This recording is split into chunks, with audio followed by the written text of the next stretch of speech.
સંધાનામ રસાનામ છંદસામપી મંગલાનામ ચ કર્તારો વંદે વાણે વિનાયકો. જય શ્રી મહાકાલ, જય શ્રી કૃષ્ણ, જય માતાજી.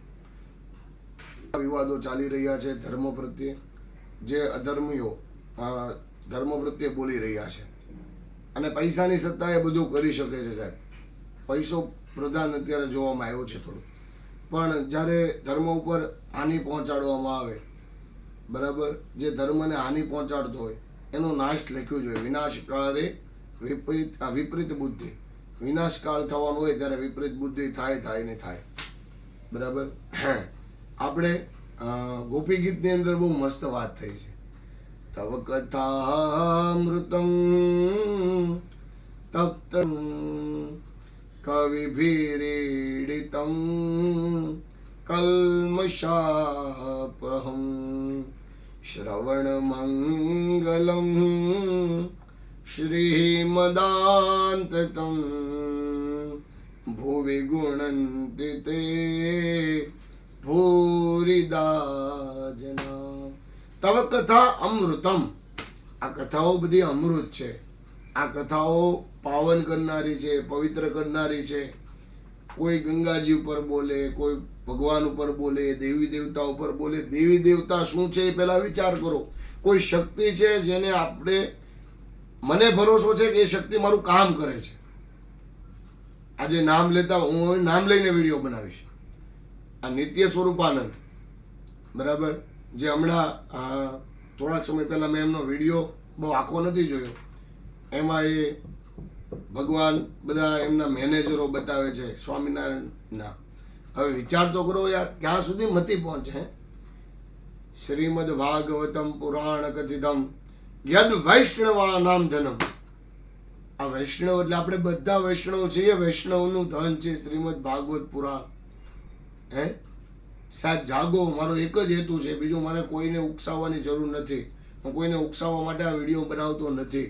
હું ખાલી તમને જગાડવા માટે, જો મારામાં થોડું જ્ઞાન છે, બ્રાહ્મણ છું, શિક્ષક, મને આજે શિક્ષકની નોકરી ન મળે, બરાબર, પણ અમારી પાસે શિક્ષણ કયું છે? ધર્મરૂપી શિક્ષણ છે. દરેકને કામ પડે ત્યારે અમને ફોન કરે. કથા, વાર્તા, યજ્ઞ, મુહૂર્ત, આ બધી વસ્તુમાં બ્રાહ્મણોની જરૂર પડે.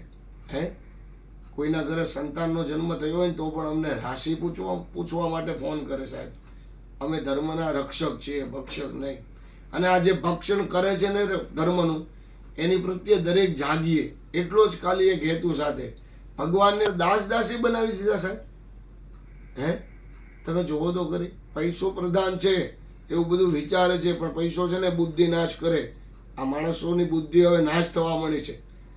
આ કદાચ અમુક સંપ્રદાયના સાધુઓ, અમુક એટલે સ્વામિનારાયણ સંપ્રદાયના જેટલા પણ સાધુ બોલે, એમને વ્યાસપીઠ ઉપરથી કેમ નીચે નથી ઉતારતા? એમને કેમ કોઈ નથી કહેતું કે હવે બીજી વાર તમે વ્યાસપીઠ ઉપર નહીં ચડો, તમે સાધુમાંથી બાકાત કરી દો, તો એમનો પણ સંપ્રદાય બચી જાય. આપણે બધા સરખા ન હોય, બધા માટેની વાત નથી, બરાબર. તો તમે તમારા સંપ્રદાયને આગળ વધારો, એમાં અમને કંઈ ના નથી. પણ આપણા દેવી દેવતાઓ પર, એ અમારા દેવી દેવતા છે, તમારા બી દેવી દેવતાઓ છે. તમે ગણેશજીની પૂજા કરો છો, માતાજીની પૂજા કરો છો, શુભ કાર્યની અંદર ઘણીવાર આવું અમને બોલાવો છો, અમને ખબર છે. તો અત્યારે બફાટ શા માટે? પાછા માફી માગી લે છે, પાછા એમના વિડીયો ફરે છે.